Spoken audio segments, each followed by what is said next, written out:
It is the first game of this patch. It is our first Ambessa. I'm sure of many to come. This champion is redonkulous, and I'm very excited to see Hoya be picking that one up. A lot of targets to get after. The biggest thing Ambessa hates is CC. Just at level 6 of his own and already got that heat up Fight, nice and high. Fight. The IG logo to start it up, too.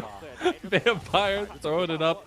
We are going to get the contest for the last grub. Smite was used. Here, it was 1-1 so far in the grub contest. WE a little bit hesitant. They're trying to stall to get Smite back, and they're going to give it, which is pretty curious. Unless Maokai can get in, Smite would win. The Smite goes through. They want to make a play, though, onto Hoya. He's locked out. He tries to get out, but that's the thing that can take Ambessa down. And it's the CC from Team WE that strikes true for first blood. From Hoya out of the top lane.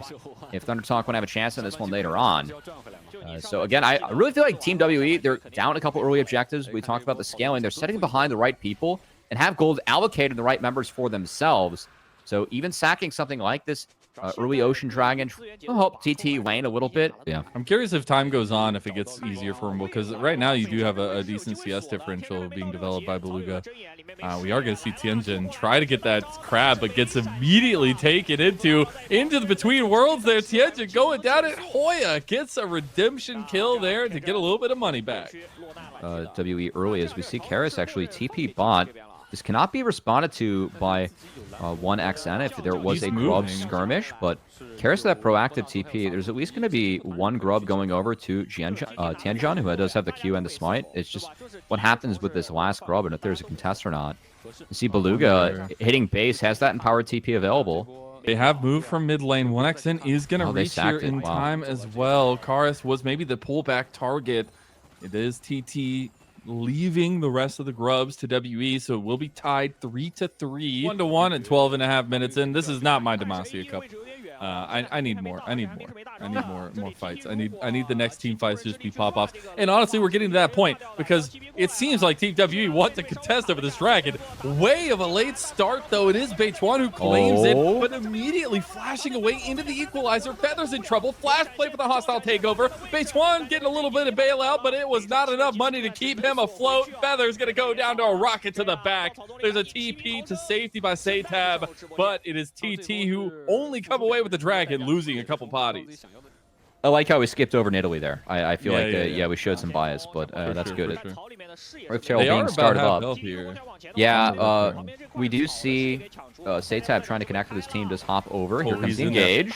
Tianjin going to take a ton of damage. Satab is untouchable on the side. There's the Enchanted Crystal, the Chains of Corruption back. So he's disconnected. But it is the Rift Herald secured by Beichuan. The Between Worlds is there too to separate the fight. Team WE are stranded. Beichuan will finally fall. Karis tries to get out, but he's just going to go down to a nice little arrow for 1X. And the Rift Herald secured, fight secured, and TT and WE are going at it. Find a big win that they needed to stay in this game. That's so massive, and a big shutdown being developed by Satab here. Though it is the Dragon where teams are focusing up. Thunder Talk do have bot priority. Hoya's rotating over. They did get it early. Mikhail's out. They did. Hoya's got a flank, though, from hell. Between Worlds comes in. They can't get out. Encore can go straight in. 1x10 is down. Already down for the count is a massive damage profile from TT. WE are reforming ranks in mid lane. Available, but the fact that Smite is available for Thunder Talk, no Smite for Team WE means that this Dragon goes over uncontested, and that's sole point for Thunder Talk. And objective presence here by TT. Just don't worry about that Smite. It's fine. It's fine. He got it anyways. It really is something where we're starting to see some of that cohesive idea of what TT want to do when they approach these fights. And a lot of it is making you look left while they punch you with the right. Yeah, a Dragon Soul, a Cloud Soul to boot.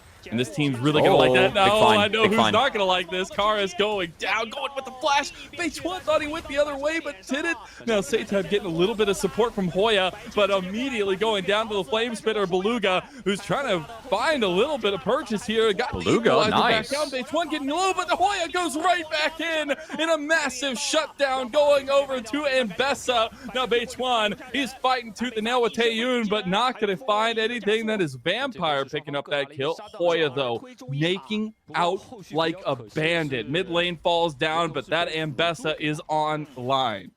I think Taeyun's going to knock down bot outer. Well, all this is, it depends on if Satab TPs or not. It's just a trade of resources really everywhere. I think it was a good collapse from WE, and the fact that Karis got out of that was big as Hoya. No alts. Oh, no, I don't know if he can get out, but this is Ambessa we were talking about. Oh, no. ADCs do not get to exist when the wolf is present. Hoya, he makes Ash feel this the is fist the role of that fury Cubby said was super strong, by the way. Beluga just gets blown out of the water. I want to start looking for the Lost Species program there, and that's a big pick out in the side lane. Find him, though. They are going to move over to this dragon that is spawning right now. Satab taking a bunch of gold in the side lane as he takes down a tier 2. Does also have TP if they want to contest this one, but it looks like TT are just going to give it. I really like this call from TT. They're getting a lot of gold again on their solo laners, and Bessa got bot lane all the way into tower. Satab going to take the top inner and get that wave into the inhibitor turret. All for just giving away a Cloud Dragon. I think that's very worth. Beluga, yet again, a focus. Hey, we just put him on the Lost Species list, and maybe he's about to be joining a little bit more of the endangered list here. They are just going to find everything onto him. The Equalizer not doing too much. TP's coming in. The lockdown there for the Nature's Grasp Tangent, trying to help his teammate out, but there ain't nothing to help anymore. Or maybe he just doomed himself because the Between Worlds from Satab is going to make the difference. The slowdown is there, and Satab picks up another one. Oh, Team has R coming up, a hostile takeover. Hostile takeover play. Feather making his name known, and TT are running WE into the ground. TT are making sure that these fights start with the 2v2s and 3v3s that are advantageous to them with the leads they have on the top side. Then great gameplay. It's going to lead to a Baron. I think you also have Satab on the Aurora, who's been so good at these Between Worlds combos. Speaking of, he heard his name and he goes and pulls the trigger. Feather hits a big hostile takeover. They're just going under turret. It doesn't even matter anymore. They are so far ahead. Beituan will sacrifice his life, gets the bailout again. Not enough money. They got the turret. TMZ comes in. They get a double coming through for Karis. Maybe they get chased down a little bit more here, but they aren't going to. They get a little bit of gold back. They do lose their second tier turret in the mid lane to Hoya. Going to be for the rest of the game. As yet again, Enchanted Crystal Arrow gets the cleanse out of 1XN. Oh, they got the combo! They got him! The Encore only hits one! There's the Between Worlds at the combo! There's the hostile takeover as well! Right onto 3 members! Beluga has bought a little bit of time, but time is not enough to save WE from the inevitable, though. That is TT. They move down mid lane. The poke is raining hell, and TT may be looking for a little bit of a push onto the mid lane inhib turret as they actually get Hoya. Hoya's so tanky. Oh my god. He is just running rampant now as well. The rocket not going to be enough. Satab able to jump away from that one. Hoya. I think the big difference, though, that initial engage, Taeyun just found immediately. No damage was dealt by the Ashe.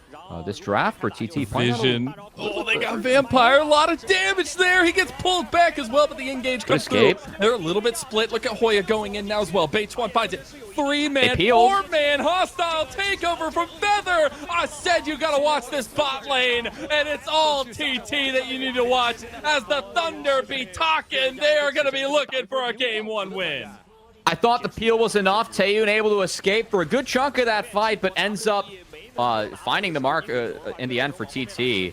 Not a lot the Team WE could do in those fights later on. Shout out to 1XN. I thought he was caught out in some positions early on in this game, but the poke Varus, his positioning later on was very sound. Enough for TT to find Game 1. I love the performance from TT. Beituan doing a lot of the heavy lifting to make sure things were in the right positions. These were some of the best highlights from today's matchup. Which moment was your favorite? Let me know in the comment section below. This is OP, and I'll see you tomorrow. Take care.